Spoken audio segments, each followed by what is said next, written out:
Tristana, if it's going to be running into the Ryze and trying to match that? What do you make on that, Kobe? I definitely agree. High priority on solo lane Tristana because we saw last time around, so much of the game is determined by being able to open up roams for your parts. Usually people are used to one variable, the jungler roaming around, but both of these teams try and introduce more variables into League of Legends, and Tristana is one of those champions that can mine turret plates if you leave her alone, or push a wave with explosive shot very quickly. Honestly, Kobe, when I'm watching a G2 blue side draft, sometimes my eyes glaze over till 20 seconds because I'm thinking about the infinite possibilities of that further swap again and again.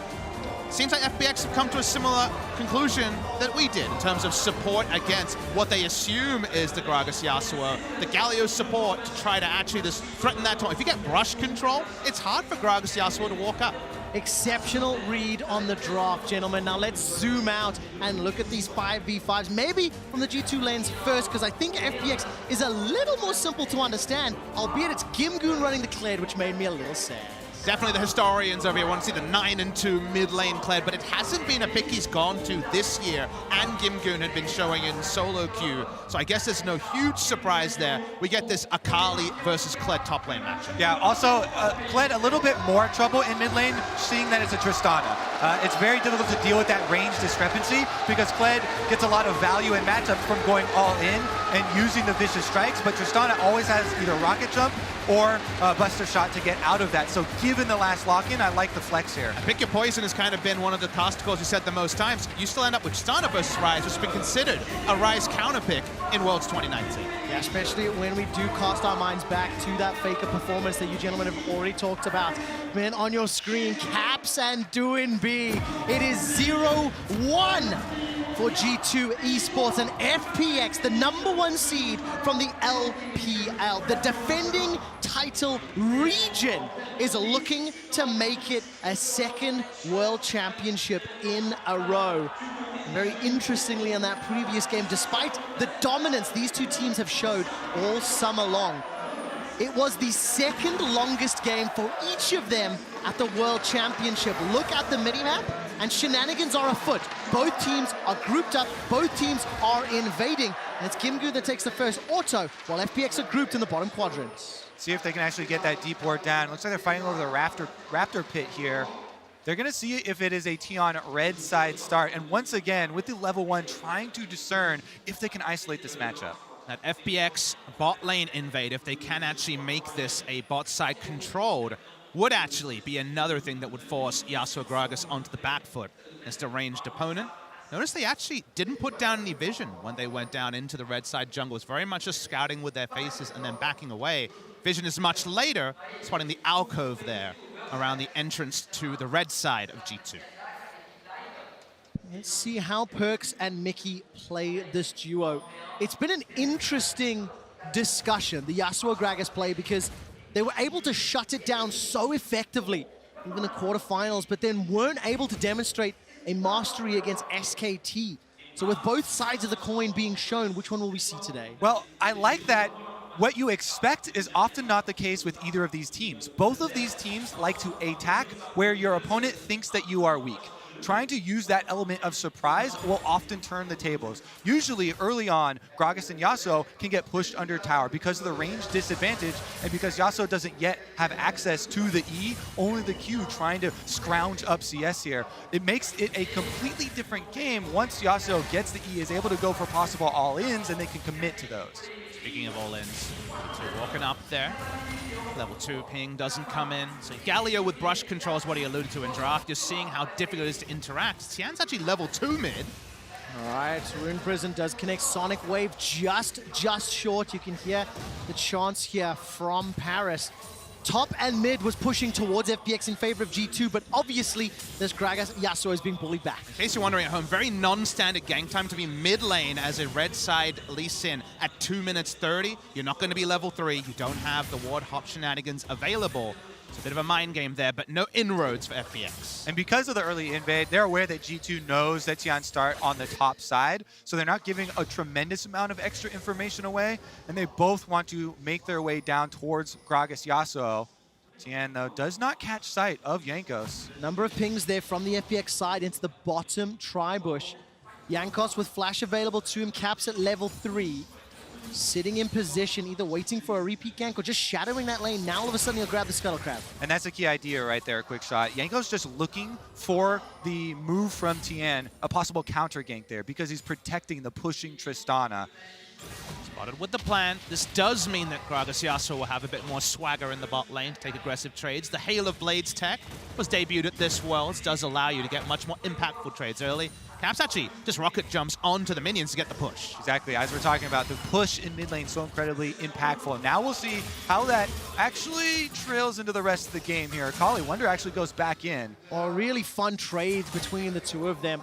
Wunder and Gimgoon they were actually battling extensively in the Gangplank versus Ryze matchup in game number 1, and they've already started with some heavy trades. Tian makes his way down bot, but he doesn't look like he's going to go for any plays just yet.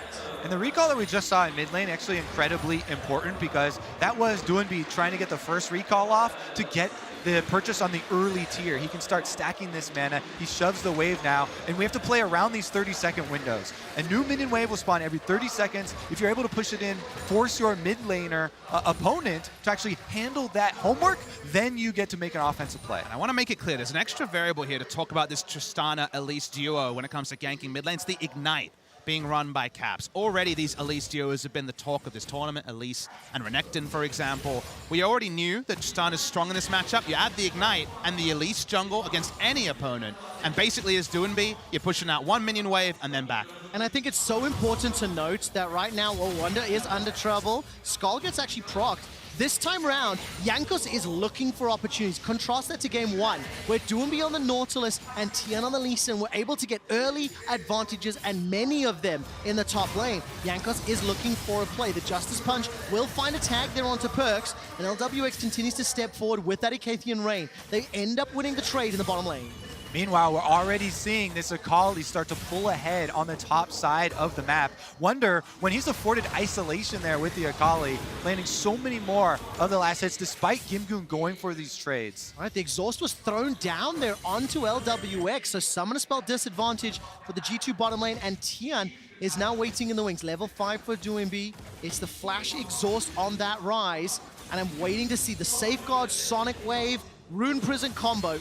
There is enough damage if they want it. And I think Tian is mostly there for counter gank, because we already alluded to how much threat there is. Starts to walk up and clear a ward. All right, I want to look into the future, because we don't want to get behind the game here. Wait, you can do that? Yes, I'll pull out my Scrying Orb. Ooh. With FPX actually having multiple people on bottom side, I expect G2 to try and play off of a level 6 power spike from Akali. I just mentioned Wunder's doing a very good job in lane.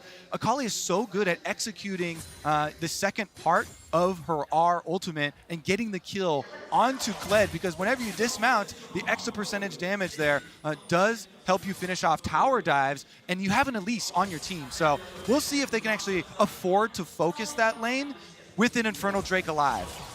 Notice, though, that Gimgoon didn't use his teleport, so they can actually have 5 members here, FPX, and Akali can't join. Not just yet. The Scuttle Crab was picked up there by Jankos. The Elise was able to secure that final hit.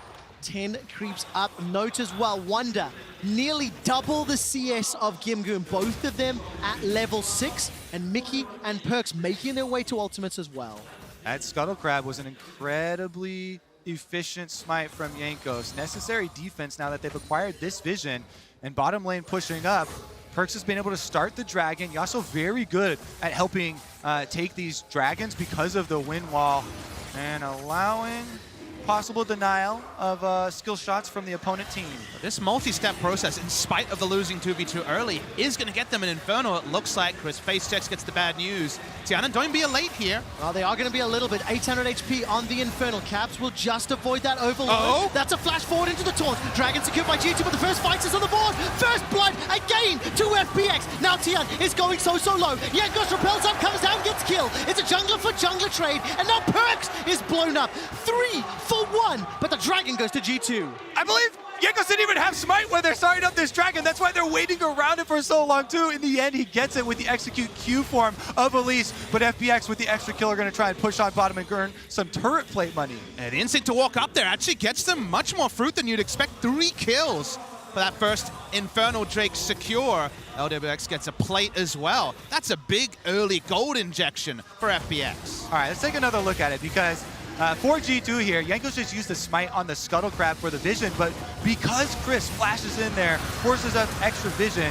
they are under attack very early on. Tian eventually gets focused here as they get into the back of the Dragon Pit, but it is still 2 for 1, allowing then some map pressure for FPX, resulting in what you just saw. Now Kaisa with the gold bounty, 2 kills to his name for LWX and the CS lead. But it was really a matter of time in this meta with your fast, decisive decisions required. And what we saw in that was the no smite and Tian lasting so long in the fight that ended up with the 3-for-1 trade. And those are 2 trades right there.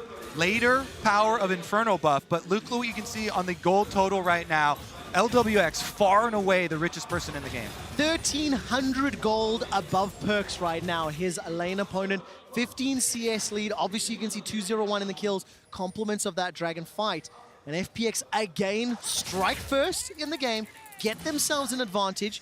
And we need to see how G2 will bounce back. And also, how FPX are going to push this lead, because with a enabled Kaisa, maybe a little earlier than anticipated, Kled, Ryze, Galio, Kaisa, that is a terrifying death ball dive style comp.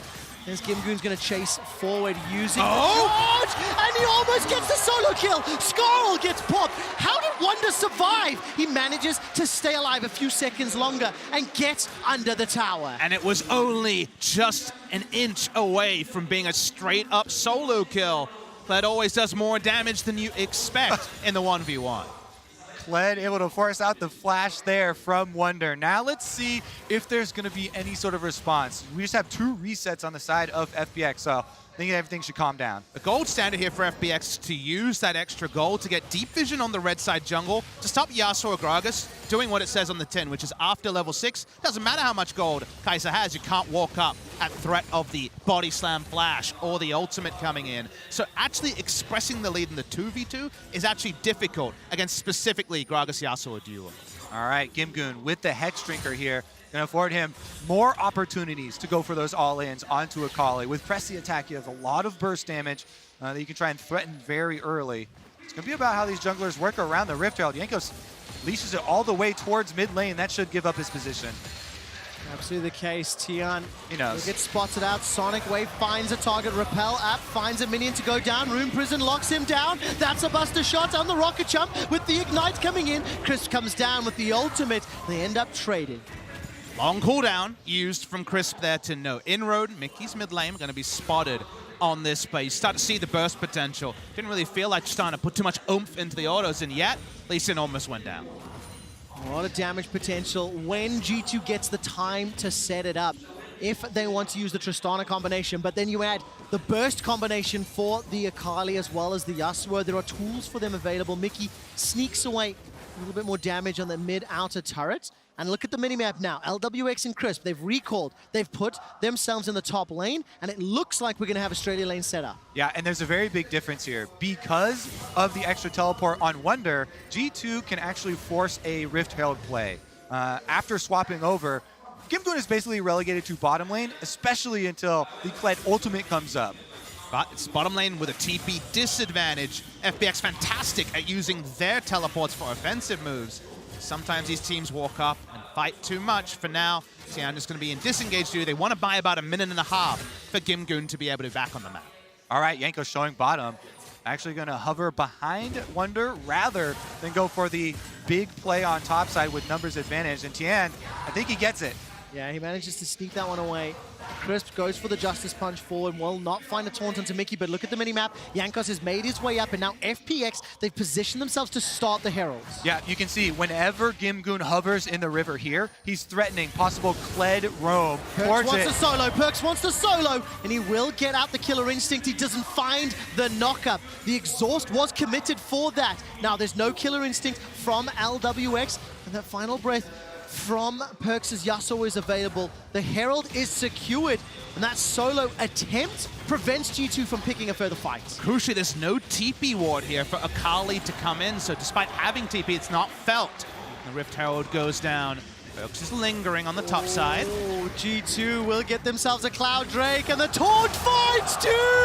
FPX FPX step forward. The wind wall and the Gragas barrel does so much to work. Oh! The tower. Mickey goes down. Tian's not done yet. He gestures all the way forward. FPX are looking for the first tower. This is a tale of two pushes. Quick shot, top side. FPX strike quick, and they strike hard. Meanwhile, mid lane, G2 trying to fight back. They get a counter punch, and the Tristana explosive shot will do some work. And maybe the Tristana can be the difference, but otherwise FPX went all tails up in this play. This time they have the Rift Herald on their first push and plenty of backup for LWX. FPX continue to strike first here, mining more and more money. Let's see if there's a counterattack. As you can see on the mini-map, Mickey and PerkZ move up to try and take down the Rift Herald before the charge gets off, but the damage has been done. It absolutely is. No Gragas ulti available. LWX will flash away from Mickey's flash. It's traded 1-for-1. Here comes PerkZ, here comes Caps. Doinb's the target, gets caught up on the final breath, but the hero's entrance does so much to save him. FPX cannot be stopped, cannot be contained, cannot be controlled, and they've got a 4,000 gold lead. There's no way to back up through that hero's entrance, and the zone control of the Galio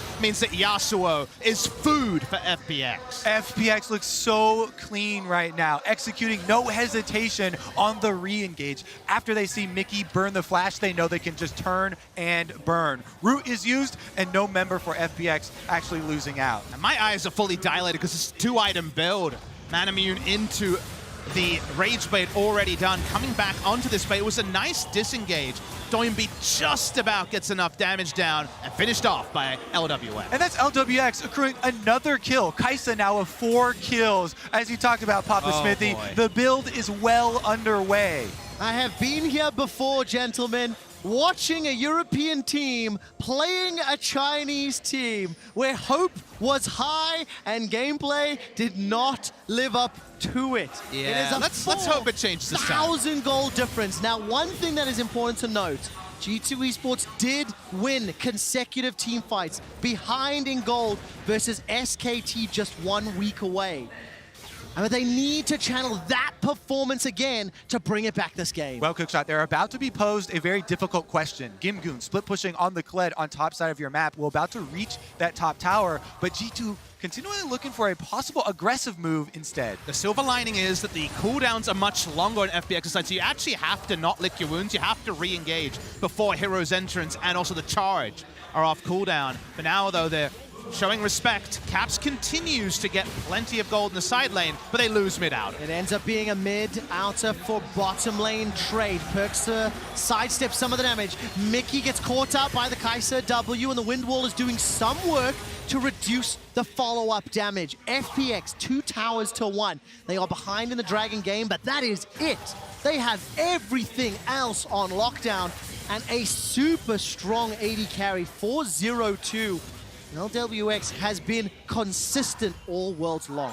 And the team consistently drafts these compositions that allow him lots of room to work with. The idea behind FPX's strategy here, you have the Kled charging in with the extra speed, then Galio ult on top of the Kled to actually protect the remount there, and this opens up so many plasma targets that LWX is afforded a very offensive ultimate. And it's just threat and zone control for him to just free hit and choose his moment. And yes, open the tournament ulting too much, as speaking of ults. All right, Realm Warp comes down. The Void Seeker will connect onto Cap, but LWX decides not to go into the Killer Instinct. There was enough distance put between G2 and FPX before expending any additional ultimates. Doinb goes fishing. He doesn't find anything right now. It'll just be a matter of time before he throws down that Realm Warp. He's sitting 1-0-4. The front man for FunPlus Phoenix, and he'll need to get a little more creative to put some pressure. But look at the minimap. Gimgoon, he's pushing on that outer turret, and I think he'll get some chip damage before Wunder rocks up. Still a lot of pressure here being applied by FPX. Stopwatch on this back coming through from LWX to go for one of those over-eager dives. And yeah, it was the first day where suddenly we were down on FPX, that first seed from China that just wasn't able to pull the trigger smartly in the first round robin of the group stage. But they've been building since then in this first seed versus first seed battle. And I really like that people sometimes forget that these players are very, very new to this big of a stage. On the world stage, all of them showing up now under pressure. And that is very heartening to see.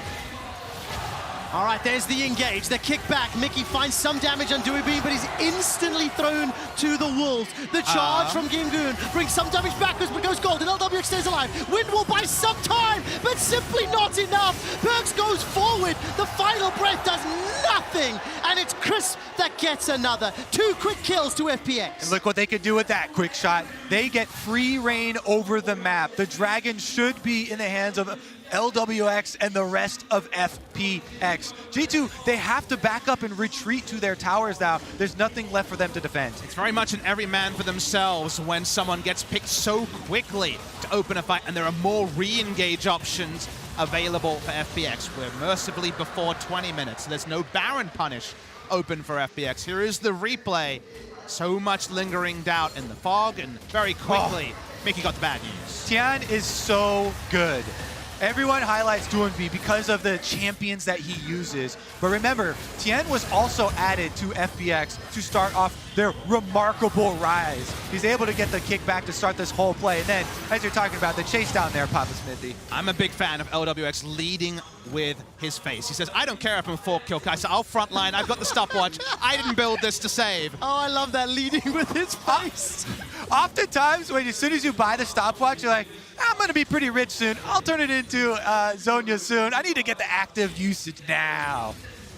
Exceptional lead here for FPX. 5,000 gold just before 20 minutes. And despite the fact that a recall's coming in from Crisp, G2 Esports have no idea. Look at what they have to deal with. 106, 2.5 items completed for Doinb. 2.5 plus that broken stopwatch for LWX of 4, 0, and 5. And it feels like every time G2 have looked for an opportunity, the response has been equal or better from FPX. And while FPX are super far ahead, 5,000 gold pre-20 will tell you that, the final tipping point is Baron. If FPX get Baron, this G2 comp doesn't have anywhere near the right amount of wave clear close the game. But it's going to start it and take the fight if G2 come in. Take a look at the minimap. Akali and Tristana are nowhere nearby. They were not invited to the Baron party. Now Mykix can get a multi-man knockup, which PerkZ can follow up on, but they're too late. They're too slow. And FPX, they get the Baron. They realm warp forward, and now PerkZ is the target.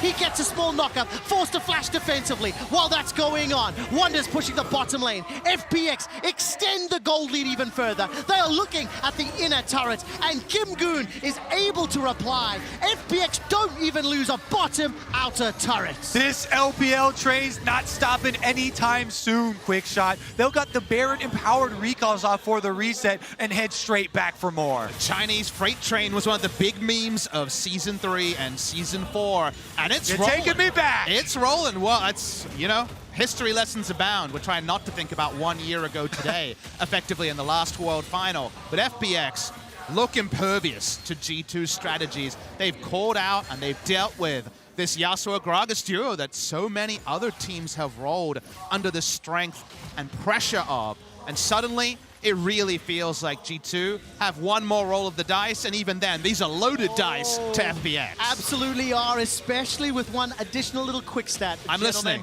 That was the fastest Baron of Worlds 2019, set by FunPlus Phoenix. This was always going to be a crazy final, and we've just hit a small pause. As soon as I hear why, I will let you guys know. But FPX are in such a commanding position this game. It's the face cams of the G2 players that I think will be the most interesting, because you're going to be wearing the anguish on your faces. I was a big fan of their strategy in game number 1, of really going for a dangerous game, and look, got answered, went down 1-0. G2 have the grit to come back from the corner of the plank, let's say. They have come back from 0-2 down multiple times, and you can certainly count on the Paris crowd to try to help them rebound. Yeah, help or hinder. That amount of noise, that amount of pressure. We are finding it hard to focus at times. I can only imagine. But look, everybody watching at home, 32,000 to 40,000 gold at 21.5 minutes. There's Baron on the side of FPX. And look at those players on the G2 side. That is not happy and smiley players. They feel the pressure that they are under. And since quarters and semifinals, no team that lost game 1 has been able to win the best of 5. No League of Legends players will have greater pressure on them than those in the World Championship on home soil, Quick Shot. Yep.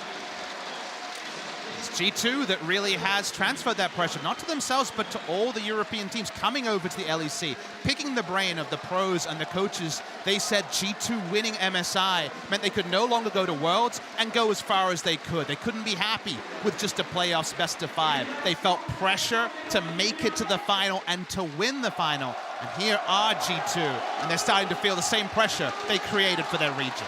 Can I take a moment to once again quote the press conference? I'm listening. As Paris is cheering and screaming. Warhorse, the coach for FunPlus Phoenix, was asked a question about, will the noise, the cheers, the scale of this stadium be different for the players? And how will they handle the pressure? He laughed, physically laughed before saying, I've looked at G2's win-loss internationally. I've looked at ours. They are the ones that should be worried. And as it stands, FPX have come out the gates and they have just delivered in every game. Well, Trevor, now is the time where veterans need to step up. Veterans need to shine. Because when you are under pressure like this, especially when you get towards those late game team calls, you have to have the calm voice. You have to the focus be brought back under the magnifying glass to keep your eyes on the prize. I'm going to call out Warhorse. The sample size is pretty different between the history of games that G2 have played and the history of international games FPX has played. I'll take his point. I know what he's trying to say, but there's some sample size issues there. And of course, you have to step back and think a little bit about 2 finals in a row, EU versus China. LEC versus LPL, 2 years in a row where hope is high for the European representatives. But when the pressure is turned to max, fail to deliver. I love the sign, raise your baguettes for G2 Esports. You need to raise a lot more. Give them your energy if you want us to see more games this series. And if you want to talk stats, there, of course, has been much discussion about this on Reddit, the fact that FPX so far have dodged Korean and North American teams. You look at G2, they played 2 games against Chinese teams this year. Scheduling worked out that way. They lost both to IG, and we never got that big best of 5 between those 2 teams. So regionally, this is definitely a bit of a bogey team for G2. I think there is no doubt that right now LPL is the strongest region. If you look back over the last 2 years, 3 of the 4 big international victories came from the LPL. Let's take another look at that Dragon because it was so exciting. No smite for Jankos. He does get it with the execution with his Spider Form Q, and the thing that's traded over is more gold and a favorable map state for FPX. Because they get the 2 kills, not only do they get that extra immediate value, but they were also able to get the turret plate off of bottom and push heavy. And you just see the value of a Galio in both these plays. In the first play, the Gragas Yasuo are level 5, so they don't have any zone control. In this play, Yasuo goes in, the Galio's there to cut off the rest, and that's why exit kills were possible for FPX. Crisp has been so incredibly good for FPX, setting up a lot of these plays. Tian has been so incredibly good, setting up so many of these plays. In back-to-back replays, we see each of these 2 facilitator players being highlighted.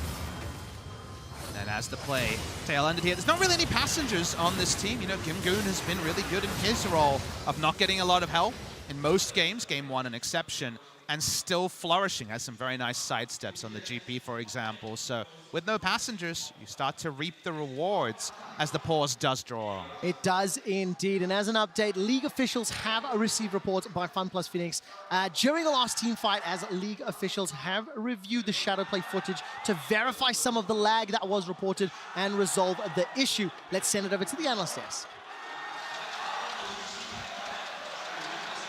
Thank you very much. Quick shot while we wait for league officials to sort that out on stage with the teams. Gives us a moment here in what looks like dire straits for G2 to start breaking down this game 2 and what might be the rest of the series here. I mean, frankly, it's starting to look like a 3-0 at this point. Like, yes, there's still a lot of game to play, but I really do feel that if G2 just get absolutely smashed here, FPX are proving, like, we came into this and we were like, oh, you know, G2 have the individual better players. Today, FPX far exceed G2 in individual powers. Mykix especially is just getting schooled by Crisp.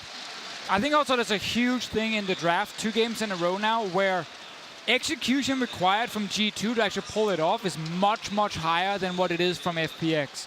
If you look at this one especially, first picking the Gragas into them playing your Gragas Yasuo, which we have seen so many times from them, it does make it a bit harder to play the game because you don't have the traditional AD carry just sitting there. They traded that for the Kaisa pick that we knew was going to get locked in by FPX. And I think that's a bit of a problem because G2, they've been so used to outplaying mechanically in these skirmishes. They're not doing that against FPX. They're matching them or beating them. And I want to point out what's happened in the first 2 drafts in terms of bot lane champions. Because coming into this, we had 1 checkmark for PerkZ and 1 checkmark for Crisp. But what's ended up happening in the draft phase is G2 have been tested on the AD carry champion pool, and FPX has won both 2v2. So the very first time Zai and Rakan are gone, you immediately think Varus Tahm Kench is now the highest priority. So G2 just jump on it. However, Sivir Thresh split the lane, which means they beat it because Sivir has a better late game. So that's one example. This game, we see it again. First pickup, Xayah banned, do you lock Kaisa? That is almost an instant lock for any other matchup so far at the World Championship, but G2 think Kench Varus beats it. So they instead go Gragas Yasuo, say if you pick Kaisa, we will beat it with Gragas Yasuo, but then they don't. So now they're 2 games in a row kind of losing that draft test in the bottom lane, and it makes it very difficult for them to draft their way out of it. And one of the signatures of G2 taking this Yasuo Gragas is splitting the map, just like what we saw in game number 1 when FPX did it. Usually, when they have Yasuo Gragas, G2 like to do that. So they can start to set up some dives, and they can start to set up this Yasuo and Gragas to just be a terror down there. But they didn't. And I'd have to go back and review kind of what happened, or if it was just G2 making that decision. But what is normally a very aggressive, very forward lane around the level 2 is when you start having that kill threat. I don't know what happened. I'd have to go back and see, did Chris zone them off a wave? Did they take some really bad early trades? But something went wrong down there where now G2 in what should be a comfort bottom lane is playing from a very far back foot. All right, well, with that, I've received word that the players are ready checking and heading back into game in just a moment. So we're going to toss it right back up to those 3 handsome gentlemen for the call. Thank you very much, and we are right back into game. Tian will throw out the Sonic Wave just to catch you up. FPX have smashed this early game. LWX and Doinb, recipient of so many kills and assists, and obviously with the Baron are now doing some work. Crisp gets caught out by the ultimate. Tian puts so much damage on the Jankos and is turning around. Crisp throws down the stopwatch, we're right back into the heat of it. Here come FPX over the wall. Hero's entrance into the river, and G2, they cannot find anything yet. They're chasing on Crisp. They've got themselves finally 1 more kill, but the teleport comes up from Gimgoon. He doesn't have the charge available. All of a sudden, Mykix down. Oh, 2, 3. LWX can find the triple.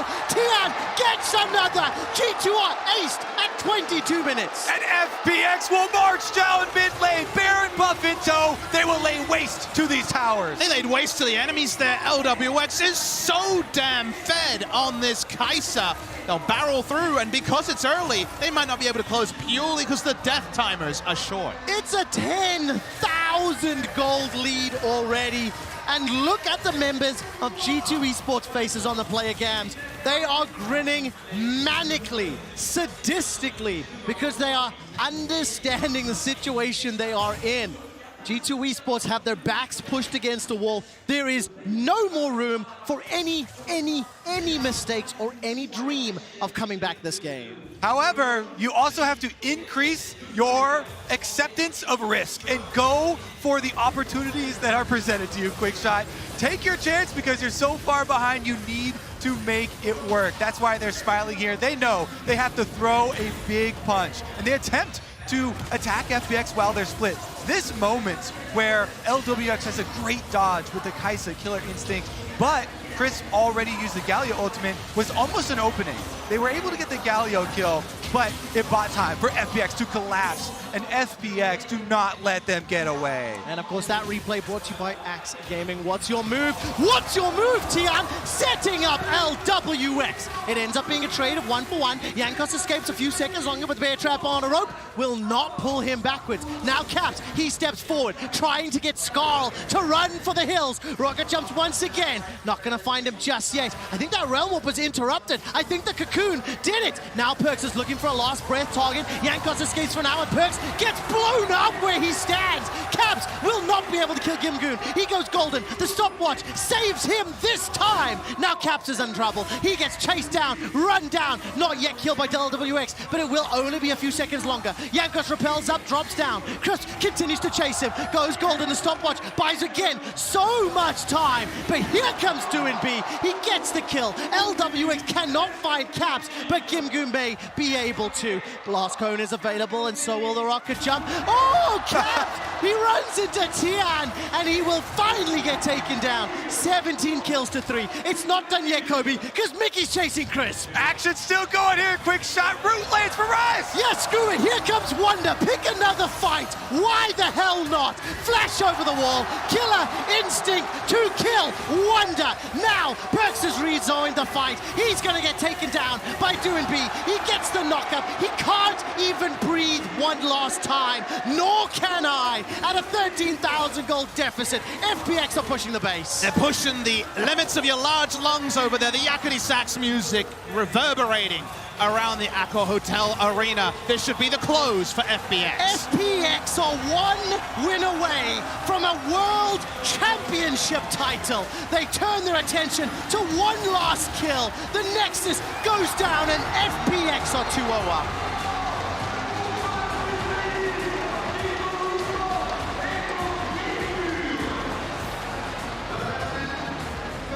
We are on the cusp of deja vu coming true once again. The beginnings of a potential LPL dynasty. 2 world championships back to back. That is what FPX is staring down right now with a potential clean 3-0, which we haven't seen since play-ins. And it's incredible that this is one of the newer teams from the LPL. The rise of this Phoenix has been meteoric, quick shot. With adding Doinb and Tian, them coming together, coming from a bottom half LPL team, skyrocketing to the very peak of competition. I think it's pretty arguable that Doinb was the best player to never make it to the World Championships before he qualified for his first. And now he might be a world champion on the first go. Ambition was the last.